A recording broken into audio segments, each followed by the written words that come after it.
Kumusta kaibigan? Ang kwento na ating itatampok ay ang movie na Dark. Ito ay tungkol sa isang brutal na kriminal na pinalaya ng Interpol upang hingin ang kanyang serbisyo upang buwagin ang isang yakuza clan na kinabibilangan ng mga taong pumatay sa kanyang ina. Magawa niya kayang talunin ang mga kilabot na yakusang ito at tuluyang maipaghiganti ang kanyang ina? Siguradong magugustuhan mo kaibigan ang movie na ito. Halina't ating panoorin. Ngunit bago natin ito simulan ay maaari ba akong makahingi ng pabor? Pakilike naman ang videong ito at pasubscribe na rin sa aking channel. I-click mo na rin ang notification bell. Muli maraming salamat kaibigan. Nagsimula ang kwento sa pagpapakita ng isang batang lalaki na nagngangalang Dark na naglalakad sa loob ng isang bahay aliwan na kung saan nagtatrabaho ang kanyang ina. Maya-maya ay naghintay ito sa pasilyo sa harap ng isang silid. Sa kwartong iyon, katatapos lang makipag-tiktok ng kanyang ina sa isang lalaki. At hindi ito ang unang pagkakataon na naghintay siya sa labas ng kwarto habang nagtatrabaho ang kanyang ina bilang isang babaeng mababa ang lipad. Sa gabing iyon, hindi nakatiis si Dark na marinig ang kanyang ina na pinahihirapan ng isa sa mga customer. Kaya pumasok ito sa silid upang tulungan ang kanyang ina. Gayunpaman, lalong nagalit ang customer nang makita si Dark at sinimulan niyang hampasin si Dark at ang kanyang ina. Natapos ang kaguluhan sa silid nang mawalan ng malay ang ina ni Dark.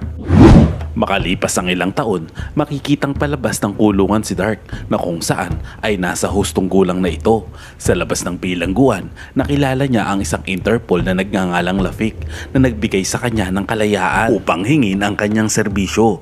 Gusto niya makipagtulungan si Dark sa kanya upang mapalaya ang kanyang anak na babae na kinidnap ng mga grupo ng Yakuza. Gayunpaman, hindi pinansin ni Dark ang kanyang alok.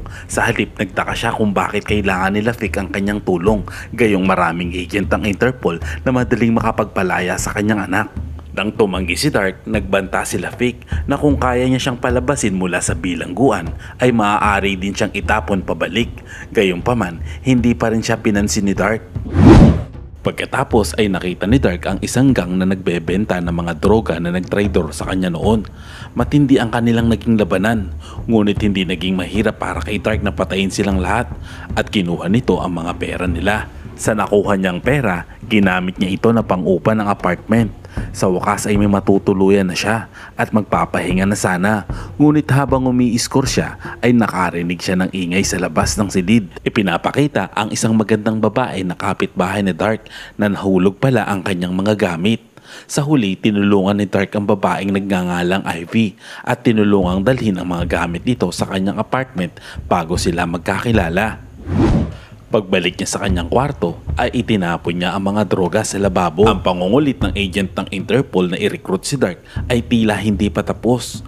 Noong naghahapunan si Dark, bumalik si Lafik sa kanya para ipahayag ang kanyang pagmamahal sa kanyang anak. Umaasa sa heart-to-heart talk nila na makumbinsi si Dark upang siya ay matulungan nito. Sa huli ay isiniwalat ni Lafik na ang kidnapper ng kanyang anak na babae ay ang parehong tao na pumatay sa ina ni Dark noong nakaraan. Kaya hiniling niya sa kanya na sumali sa misyon para makapaghiganti. Bumalik ang eksena sa isang flashback nang ang ina ni Dark ay pinahirapan ng isang lalaking miyembro ng Yakuza na nagngangalang Toshio Kageyama. At sa huli, ang ina ni Dark ay pinatay ng Yakuza gang leader na nagngangalang Ginso Kageyama. Hindi alam ng mga Yakuza na si Dark ay nagtatago pala sa ilalim ng basurahan at nakita ang insidente ng pagpatay sa kanyang ina. Ang mga flashback ng pagkamatay ng kanyang ina ang nagpapayag kay Dark na sumama sa misyon ni Lafik na pabagsakin ang mga Yakuza. Nang sumunod na gabi, nakita nila Lafik at Dark ang isang grupo ng mga riders na pinagtitripan ang isang lalaki. Ang lalaki ay si Shigeru Kageyama, anak ni Toshio Kageyama. Habang lumalala ang sitwasyon, si Shigeru ay muntik ng makorner. Buti na lang at dumating si Dark at iniligtas siya at pagkatapos ay pinatay nito ang mga miyembro ng mga biker gang. Matapos makaligtas sa kamatayan, labis na nagpasalamat si Shigeru at inisip niyang utang niya kay Dark ang kanyang buhay, kaya niyaya niya itong kumain at uminom. Habang kumakain na magkasama, inalok niya si Dark na sumama sa kanya bilang isang Yakuza na agad niyang tinanggap. Lalo na nang sinabi ni Shigeru na hindi niya kailangan mag-alala tungkol sa pagbabayad. Lumipas ang mga araw at makikita na nagwo-workout si Dark sa kanyang apartment nang biglang dumating si Ivy na may dalang pagkain. Ngunit habang kumakain si Dark kasama si Ivy, nakatanggap siya ng tawag mula kay Shigeru na nagsabi na makipagkita ito sa kanya. Nagpaalam siya kay Ivy at pumunta siya agad kay Shigeru. Pagdating ay inaya siya nito na salakayin ng isang motorcycle gang. At isang mainit na labanan ang naganap. Sa huli, namayagpag si Dark at napatay ang mga miyembro ng motorcycle gang. Pagkatapos ng tagumpay, dinala ni Shigeru si Dark sa opisina ng Yakuza upang makilala ang kanyang ama na si Toshio. Nagpakilala siya gamit ang kanyang tunay na pangalan na Jake Walters. Noong una, hindi naniniwala si Toshio kay Dark at tumanggi siyang gawing miyembro ng Yakuza. Ngunit patuloy siyang kinukumbinsi ni Shigeru hanggang sa wakas tinanggap niya si Dark. Upang ipagtiwang ang opisyal na pagsali ni Dark sa Yakuza, dinala siya ni Shigeru sa isang nightclub kung saan nakakita niyang muli ang kanyang childhood girlfriend na si Lisa. Bago pa man batiin ni Dark si Lisa ay may mga lalaking lumapit sa kanya at isa pang bonggang labanan ang naganap kung saan haharapin niya ang isang grupo ng mga lalaking Yakuza na mga tauhan ni Toshio upang subukan ang kanyang kakayahan. Kaya ipinakita nito ang mga moves na itinuro sa kanya ni FPJ The King Fernando Poe Jr. Matapos niyang bugbugin at babagsakin ang mga tauhan ni Toshio ay kinausap siya nito at binigyan pa ng pera. Nang gabing iyon, nang bumalik si Dark sa apartment, tila sinundan siya ni Lisa. Sinadya ng kanyang childhood girlfriend na makipag-usap sa kanya. Kasabay nito ay naibsan ang kanilang pananabik matapos ang mahabang panahon na hindi sila nagkita. Nang pauwi na si Lisa, binigyan siya ni Dark ng pera dahil alam niya ang kanyang trabaho at naaalala niya ang kanyang sariling ina na hindi kailanman nagkaroon ng pera.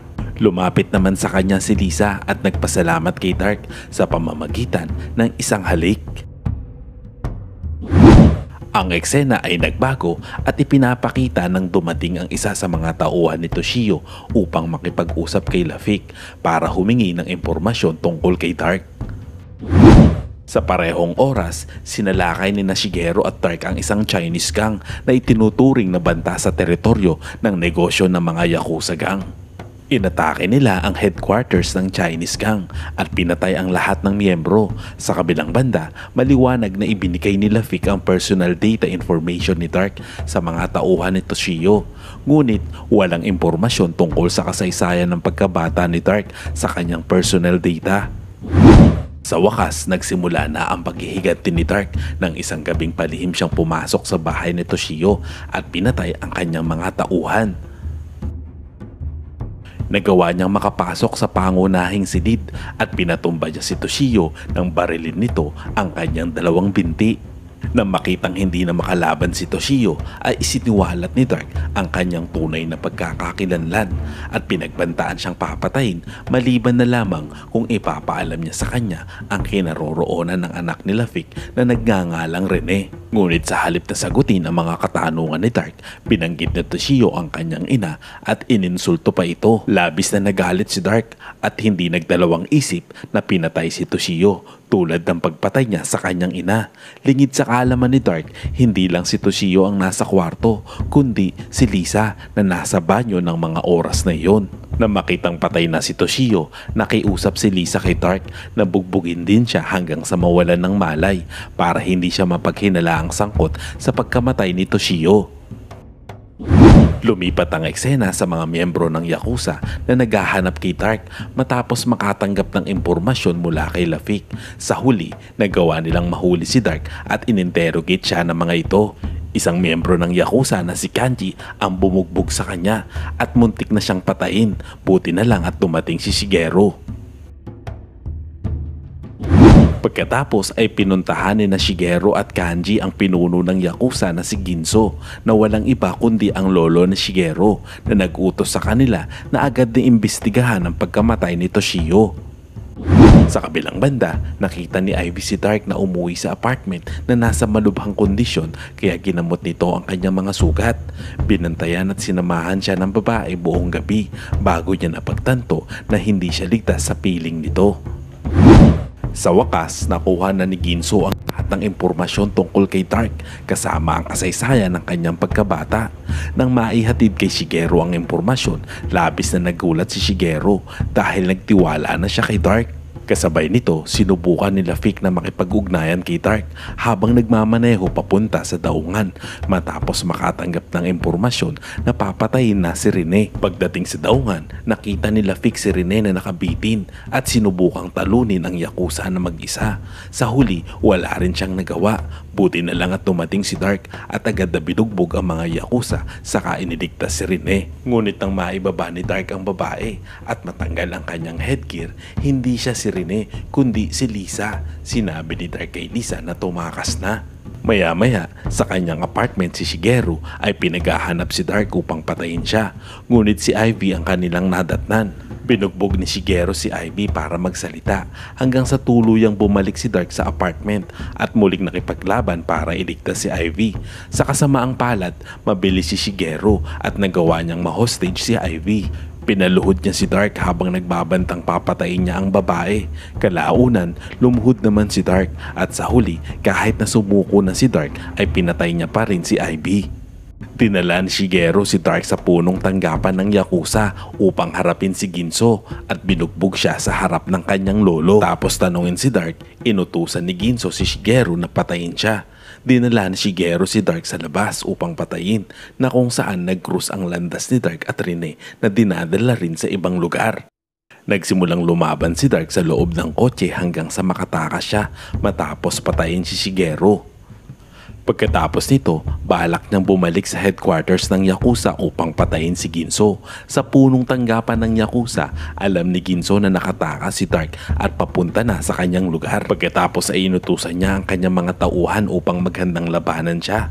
Gayunpaman, nang dumating si Dark sa punong tanggapan, nagawa niyang patayin ang mga miyembro ng Yakuza bago pumasok sa silid ni Ginso upang harapin siya. Hinostage ni Ginso si Rene sa kanyang silid at hindi magawang tumutol ni Dark, kaya inutusan siya ni Ginso na saksakin ng kutsilyo ang kanyang sarili kung ayaw niyang mamatay si Rene. Dahil wala siyang pagpipilian, sinaksak ni Dark ang kanyang sarili sa harap ni Rene. Masaya si Ginso na makita siyang nakahiga na walang magawa at babarilin niya na sana ito upang tuluyan ng mamatay nang biglang bumangon si Dark at sinaksak siya sa leeg. Sa kabila ng pagkamatay ni Ginso, maraming dugo naman ang nawala kay Dark mula sa kanyang pagkakasaksak at ito ay nawalan ng malay. Mabuti na lamang at mabilis na nagbigay ng paunang lunas si Rene bago siya dinala sa hospital para mailigtas ang kanyang buhay. Sana'y nagustuhan mo kaibigan ang videong ating itinampok.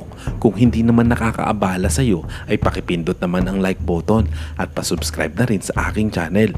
Muli maraming salamat kaibigan.